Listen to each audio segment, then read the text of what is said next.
Hello everyone, welcome back to my YouTube channel management times. आज हम human resource management का एक topic करने जा रहे हैं जिसका नाम है परफॉर्मेंस मैनेजमेंट। इस वीडियो में हम परफॉर्मेंस मैनेजमेंट का इंट्रोडक्शन देखेंगे, इम्पोर्टेंस एंड प्रोसेस।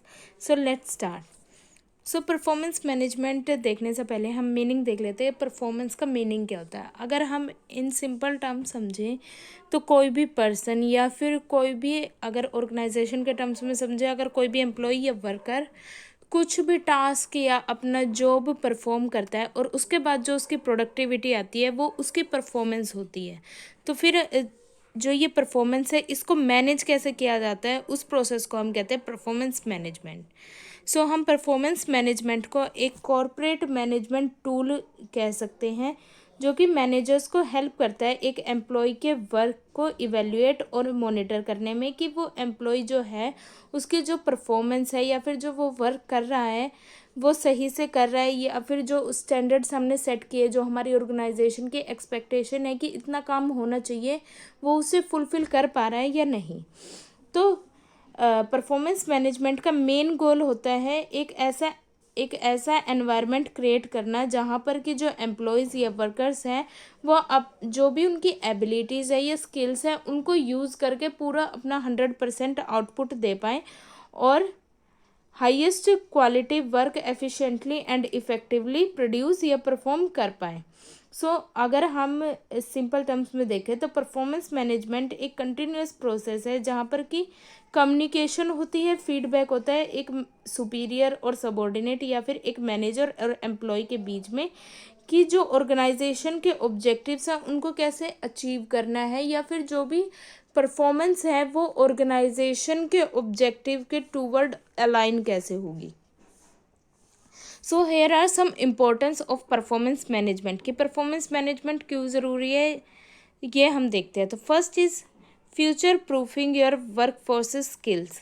तो अगर हम इस चीज़ को सिंपल टर्म्स में देखें तो परफॉर्मेंस मैनेजमेंट का सिंपल जो मीनिंग है वो ये है कि जो भी एम्प्लॉयज़ हैं वो जो परफॉर्म कर रहे हैं उस चीज़ को इवेल्युएट करना, मॉनिटर करना कि जो एम्प्लॉयज़ की परफॉर्मेंस है वो हमारी एक्सपेक्टेशंस के अकॉर्डिंग फुलफ़िल हो पा रही है या नहीं हो पा रही। अगर नहीं हो पा रही तो हम उन्हें ट्रेनिंग एंड डेवलपमेंट प्रोवाइड करवाते हैं जिनकी वजह से उनके स्किल्स एनहांस होती हैं और जो भी उनको वर्क करना होता है वो उसमें एफिशिएंट हो जाते हैं। और अगर वो एक्सपेक्टेशंस के साथ हमारा वर्क कर रहे हैं या जो हमारी एक्सपेक्टेशंस थी या परफॉर्मेंस स्टैंडर्ड्स थे उनके अकॉर्डिंग वो सही से काम कर रहे हैं तो हम उनको अवार्ड रिवॉर्ड भी दे सकते हैं। तो फ्यूचर प्रूफिंग का मतलब है कि जो भी एम्प्लॉयज़ है जो उनकी पोटेंशियल स्किल्स है वो अनकवर होती हैं, उनकी और जो एग्जिस्टिंग स्किल्स है वो इम्प्रूव होती है, इन्हांस होती हैं।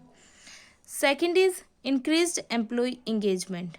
परफॉर्मेंस मैनेजमेंट की हेल्प से जो एम्प्लॉयज़ इंगेजमेंट है वो भी इंक्रीज़ होती है क्योंकि यहाँ पर एक कंटिन्यूस प्रोसेस चलता है कम्युनिकेशन का, फीडबैक का।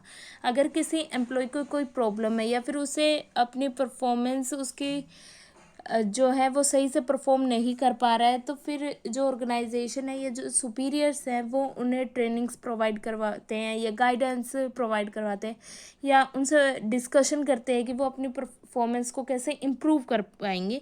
तो ऐसे एम्प्लॉय इंगेजमेंट बढ़ती है। Third is higher employee retention. तो ये भी एम्प्लॉय इंगेजमेंट से ही मिलता जुलता पॉइंट है जहाँ पर कि हम देख सकते हैं कि जो एम्प्लॉयज़ है वो अपने प्रोग्रेशन देख सकते हैं या फिर करियर पाथ देख सकते हैं कि वो उन्हें कैसे काम करना है, कैसे अपनी परफॉर्मेंस को इम्प्रूव करना है। ट्रेनिंग्स की वजह से उनके स्किल्स इम्प्रूव होती है जिसकी वजह से वो प्रमोशंस वगैरह अर्न कर सकते हैं या other monetary and non monetary benefits, जिसकी वजह से एम्प्लॉय इंगेजमेंट भी होगी और एम्प्लॉय रिटेंशन भी होगी जहाँ पर कि एम्प्लॉयज़ लॉन्ग टर्म के लिए अपनी आपकी ऑर्गेनाइजेशन के साथ काम करना पसंद करेंगे। Fourth is culture of feedback and trust. तो जैसे कि अभी तक हमने बात की है ये कंटिन्यूस प्रोसेस है जहाँ पर कि कम्युनिकेशन और फीडबैक होता है। तो परफॉर्मेंस मैनेजमेंट जो एक मैनेजमेंट प्रोसेस है वहाँ पर एक फीडबैक और ट्रस्ट का ना कल्चर बिल्डअप होता है जहाँ पर कि जो सुपीरियर एंड सबऑर्डिनेट है वो एक दूसरे से कम्युनिकेशन कर सकते हैं। जो सुपीरियर है वो सबऑर्डिनेट को फीडबैक दे सकता है कि क्या सही है, क्या गलत है, कैसे परफॉर्मेंस को इम्प्रूव करना है। तो यहाँ पर म्यूचुअल ट्रस्ट बिल्ड अप होता है और जो ऑनेस्टी, ट्रांसपेरेंसी, ये सब भी यहाँ पर एनहांस होती है। And last but not the least, improved organisational performance. तो सिंपल सी बात है, अगर हम किसी एम्प्लॉय की परफॉर्मेंस को मैनेज करेंगे तो फिर वो कंट्रीब्यूट करेगी हमारे ऑर्गेनाइजेशन की परफॉर्मेंस के टूवर्ड्स भी। अब कोई एम्प्लॉय है वो अच्छे से काम नहीं कर पा रहा, या फिर हमारे जो 100 में से 80 एम्प्लॉयज़ है वो अपने टारगेट्स मीट अप नहीं कर पा रहे, तो ऑर्गेनाइजेशन की परफॉर्मेंस भी उनके साथ साथ डिग्रेड होगी। लेकिन जो हमारे मोस्ट ऑफ द एम्प्लॉयज़ हैं वो अपना काम अच्छे से कर रहे हैं, उनकी परफॉर्मेंस इंक्रीज़ हो रही है, इम्प्रूव हो रही है, तो हमारी ऑर्गेनाइजेशन भी ग्रो करेगी, उसकी भी परफॉर्मेंस इम्प्रूव होगी। Now the process of performance management. So here are 5 major steps involved in process of performance management. So first is establish performance standards. Second, communicate performance standards. Third, measure the actual performance. Fourth, compare the actual performance with standard performance. And fifth is the discuss the appraisal with the employees. तो अब हम इन steps को one by one detail में देखते हैं कि इनका meaning क्या है और ये कैसे काम करते हैं। So first is establish performance standards. तो अगर हम सिंपल टर्म्स में समझें तो परफॉर्मेंस स्टैंडर्ड्स का मीनिंग है कि जो भी ऑर्गेनाइजेशन है, जो उसकी स्ट्रेटजी है, उसके ऑब्जेक्टिव्स हैं, उनको अचीव करने के लिए जो डिपार्टमेंट्स होते हैं, अलग अलग डिपार्टमेंट्स होते हैं, वो अपने डिपार्टमेंटल गोल्स और ऑब्जेक्टिव्स बनाते हैं ताकि जो ऑर्गेनाइजेशन की ओवरऑल स्ट्रेटजी हो और ऑब्जेक्टिव्स हैं उनको मीटअप कर पाएँ। तो इसका मीनिंग ये है कि परफॉर्मेंस स्टैंडर्ड्स वो वाले एस्टेब्लिश करने हैं हमें कि जो डिपार्टमेंटल ऑब्जेक्टिव्स हमारी ऑर्गेनाइजेशनल ऑब्जेक्टिव्स के साथ अलाइन करें। सो परफॉर्मेंस स्टैंडर्ड्स में हम एक एग्जांपल ले सकते हैं कि हमारी ऑर्गेनाइजेशन का गोल है कि हमें आउटपुट इंक्रीज़ करना है, तो वहीं पर हम ये देख सकते हैं कि जो प्रोडक्शन यूनिट है तो वहाँ पर हमारे स्टैंडर्ड्स हमने सेट कर दिए कि पहले हम 50 यूनिट्स पर डे प्रोड्यूस करते थे, तो अब हमें 55 करनी है पर डे बाय पर एम्प्लॉय, तो अब 55 करनी है। तो यहाँ पर जब हम आउटपुट इंक्रीज़, जो हमारा आउटपुट है वो इंक्रीज़ होगा, तो जो हमारे स्टैंडर्ड्स है वो है 55 यूनिट्स पर एम्प्लॉय पर डे। तो अब ये हमारे लिए स्टैंडर्ड हो गया। तो स्टैंडर्ड शुड बी स्मार्ट। तो स्मार्ट की फुल फॉर्म क्या है? Specific, measurable, achievable, relevant and time bound. Specific का मीनिंग है कि जो हमारा ऑब्जेक्टिव है वो स्पेसिफिक होना चाहिए जिसे हम डिफाइन कर पाएँ। मेजरेबल मीनिंग कि जो जिन्हें हम क्वांटिटी में मीज़र कर पाएँ, जैसे कि अभी हमने एग्जांपल लिया कि 55 यूनिट्स, तो हम इसे मीज़र कर पाएंगे कि एक एम्प्लॉय ने या एक वर्कर ने कितना आउटपुट प्रोड्यूस किया है। Third is achievable. हमें ऐसे स्टैंडर्ड सेट करने हैं जो कि अचीव हो पाए, जो कि फिजिबल हो। फोर्थ, रेलिवेंट, कि जो हमारे ऑर्गेनाइजेशन के ऑब्जेक्टिव के साथ रेलिवेंट है। ऐसा नहीं कि ऑर्गेनाइजेशन का कुछ और ऑब्जेक्टिव है और हमने स्टैंडर्ड से कुछ और सेट कर दिया जिसकी कोई रेलिवेंसी नहीं है। And fifth is time bound. तो जो भी हम ऑब्जेक्टिव सेट कर रहे हैं वो एक टाइम लिमिट या टाइम पीरियड के अंदर अचीव होने चाहिए। ऐसा नहीं कि 55 यूनिट्स तो हम प्रोड्यूस कर रहे हैं लेकिन हम 1 वीक में कर रहे हैं, नहीं, हम एक टाइम पीरियड डिफाइन कर चुके हैं कि 55 यूनिट्स हमें पर डे चाहिए, तो ये टाइम बाउंडेशन हो गई वहाँ पर। Now the second step is communicate performance standards. तो जो हमने स्टैंडर्ड्स बनाए हैं अब हमें वो कम्युनिकेट भी करने हैं। So performance standard must be clearly communicated and understood to be expectations. तो जो हम परफॉर्मेंस स्टैंडर्ड से कम्युनिकेट कर रहे हैं अपने एम्प्लॉयज़ के साथ, अपने वर्कर्स के साथ, वो क्लियरली कम्युनिकेटेड होने चाहिए। अगर हम लोअर लेवल के साथ बात करें तो वहाँ पर हम टेक्निकल टर्म्स को ना यूज़ करें, तो वहाँ पर एजम्पशंस क्रिएट हो जाती है या फिर वहाँ पर मिसअंडरस्टैंडिंग्स भी हो सकती हैं।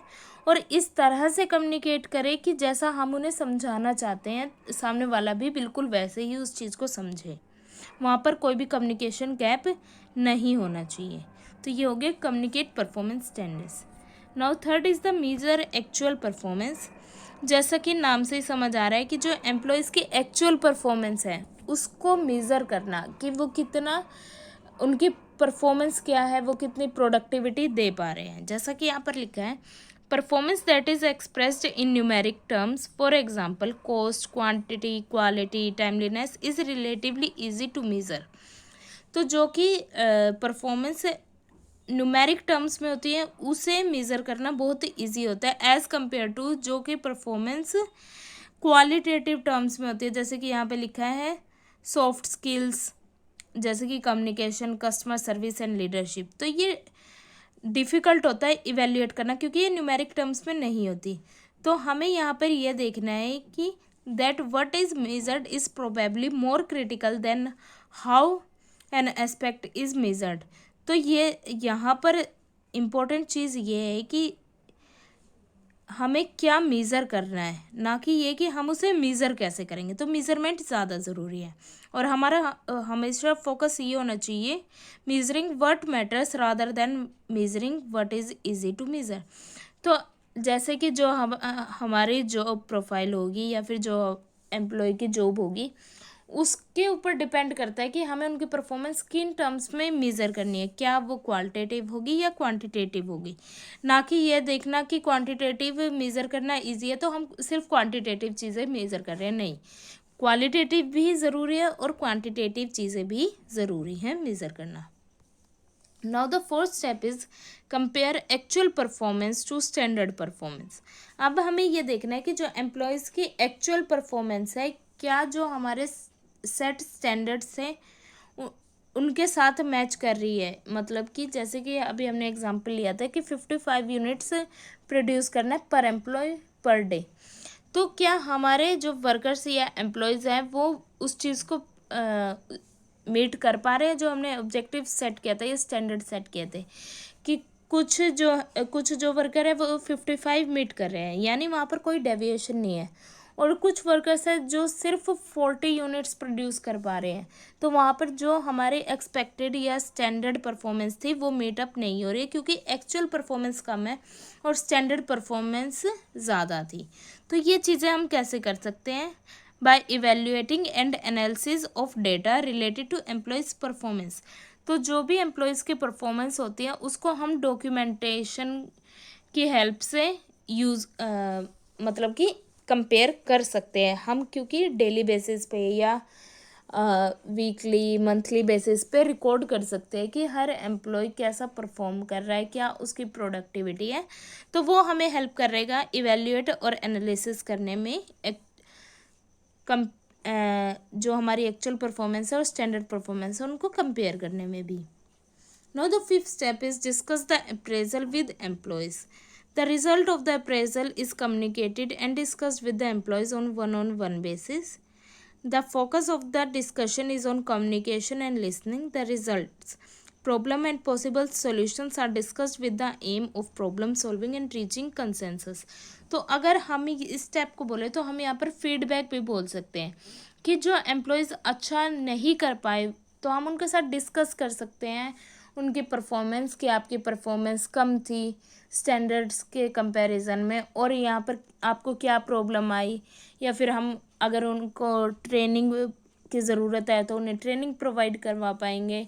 अगर उन्हें कोई और प्रॉब्लम है तो हम उससे बातचीत करके पूछ सकते हैं और उसको सॉर्ट आउट कर सकते हैं, तो जिसकी वजह से जो एम्प्लॉयज़ है नेक्स्ट टाइम अच्छा फ्यूचर में परफॉर्म कर पाए। So now is the conclusion. Overall performance management system is now an essential requirement because organizations have been facing challenges which they have not faced before. Increasing competition from business across the world means that all business must be a lot more careful about the choice of strategies to remain competitive. As such, performance management ensures that everyone in the organization is doing their job to confirm strategies and are implemented effectively. तो जैसा कि हमें पता है कि आजकल जो competition है वो अलग ही लेवल पे जा चुका है, तो परफॉर्मेंस मैनेजमेंट एक बहुत इम्पोर्टेंट रोल प्ले करता है क्योंकि यहाँ पर हम देख सकते हैं कि कौन से एम्प्लॉयज़ अच्छा परफॉर्म कर रहे हैं, कौन से एम्प्लॉयज़ में एबिलिटीज़ हैं काम करने की, स्किल्स हैं, या फिर कौन से एम्प्लॉयज़ हैं जो अपना काम अच्छे से परफॉर्म नहीं कर पा रहे, उनको हम ट्रेनिंग प्रोवाइड करवा सकते हैं, सेशंस प्रोवाइड करवा सकते हैं, जिसकी वजह से वो अपना काम अच्छे से कर पाए और उनकी परफॉर्मेंस इम्प्रूव हो। इस अगर हमारे पास अच्छे एम्प्लॉयज़ हैं और हमारा परफॉर्मेंस मैनेजमेंट सिस्टम भी अच्छा है, तो ये हमें मार्केट में एक कॉम्पिटिटिव एज भी प्रोवाइड करवा सकता है। तो परफॉर्मेंस मैनेजमेंट सिस्टम आजकल हर ऑर्गेनाइजेशन में बहुत इम्पोर्टेंट हो गया है। So thank you everyone, that's all about today. And अगर आपको वीडियो अच्छी लगी तो please like and share this video. Thank you.